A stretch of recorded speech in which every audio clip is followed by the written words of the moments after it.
فرمایا یہاں صفحہ 511 میں یہ روایت کرتے ہیں عبد الرزاق معمر سے، وہ قتادہ سے، وہ سعید بن المسیب سے، ٹھیک ہے نا، سند نہایت ہی اعلیٰ سند ہے۔ ان رجلا كان راعيا فشكى الى عمر بن الخطاب الجوع بارض، ایک شخص جو تھا وہ چرواہا تھا، اس نے شکایت کی کہ کھانا یہاں پہ کم ہے، کھانا نہیں ملتا۔ تو عمر نے اس سے کیا کہا؟ عمر نے اس سے کہا الست بارض مضبہ، تو اس نے عمر نے اسے کہا تم جہاں تم چرواہے ہو وہاں پہ تو چپکلیاں بہت ہیں، چپکلیاں بہت ہیں۔ اس نے کہا جی ہاں چپکلیاں بہت ہیں۔ عمر نے کہا ما احب ان لی بالذباب حمر النعام، مجھے چپکلی زیادہ پسند ہے۔ اگر میرے پاس دو آپشن ہوں تو یا مجھے سرخ رنگ کے بہت سارے اونٹ، ایک اونٹ نہیں بہت سارے اونٹ مل جائیں یا چپکلی مل جائیں، تو میں چپکلی کو پسند کروں گا، چپکلی، ٹھیک ہے نا۔ محترم احبہ، اللہ تبارک و تعالی جب کسی کے کان پر، کسی کی آنکھ پر اور کسی کے دل، جب اللہ تبارک و تعالی مہر لگا دیتا ہے تو پھر وہ شخص حق بیان کرنے سے بھی باز ہوتا ہے، حق بولنے سے بھی دور ہوتا ہے اور حق سننے سے بھی دور ہوتا ہے۔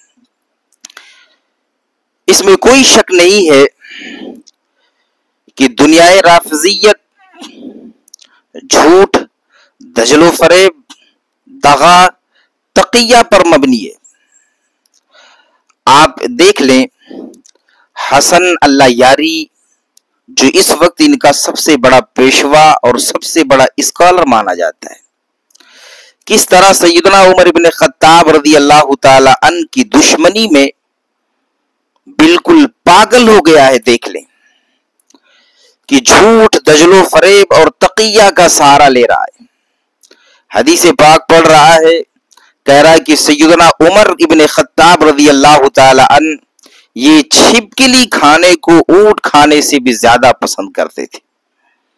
استغفر اللہ ربی من کل ذنب واتوب الیہ، لعنت اللہ علی الکاذبین، لعنت اللہ علی شرکم، تم پر اللہ کی 1000 لعنت ہو کہ تم جھوٹ بھی بولتے ہو تو بہت سلیقے سے بولتے ہو۔ اس میں ضب کا لفظ موجود ہے، اور ضب کہتے کسے ہیں یہ اہل علم اچھی طرح جانتے ہیں۔ گوہ کو ضب کہتے ہیں۔ رحمت کائنات صلی اللہ علیہ وسلم کے زمانے میں اصحاب پیغمبر اور حضور خود جس دسترخوان پر تشریف فرما تھے اس پر گوہ رکھا گیا۔ ایک جنگلی جانور ہے جو زمین میں گھر بنا کے زمین میں رہتا ہے۔ ہمارے یہاں اپنی زبان میں سلطان پور وغیرہ میں گوٹا کہتے ہیں، اور ادھر بلرام پور علاقے میں اس کو سرسیاں گو کہتے ہیں۔ خیر، رحمت کائنات صلی اللہ علیہ وسلم خود فرماتے ہیں، اور نہ اسے میں حرام کہتا ہوں۔ رسول کائنات دسترخوان پر تھے، اصحاب پیغمبر نے خود حضور کے سامنے اسے کھایا، اللہ کے رسول نے منع نہیں فرمایا۔ اس میں ائمہ اربعہ کا اختلاف ہے۔ امام اعظم ابو حنیفہ رحمۃ اللہ تعالی علیہ کے نزدیک یہ گوہ کھانا یہ مکروہ تحریمی ہے، یہاں ان کے یہاں یہ جائز نہیں ہے۔ بعض ائمہ نے اس کی اجازت دی ہے، اور اسی گوہ کے تعلق سے سیدنا عمر ابن خطاب کہہ رہے ہیں کہ مجھے پسند ہے۔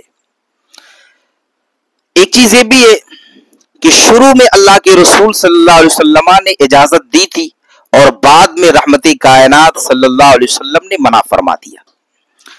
شروع میں اجازت دینے کی جو بات ہے وہ یہ کہ اصحاب پیغمبر جنگل و بیابان کا سفر کرتے تھے، تو اللہ رب العزت نے جس طرح بعض حکم میں ارشاد پہلے حکم کچھ اور دیا، بعد میں اسے منسوخ فرما دیا۔ اللہ کے رسول نے پہلے اسے اجازت دی اور بعد میں رحمت کائنات صلی اللہ علیہ وسلم نے منع فرما دیا۔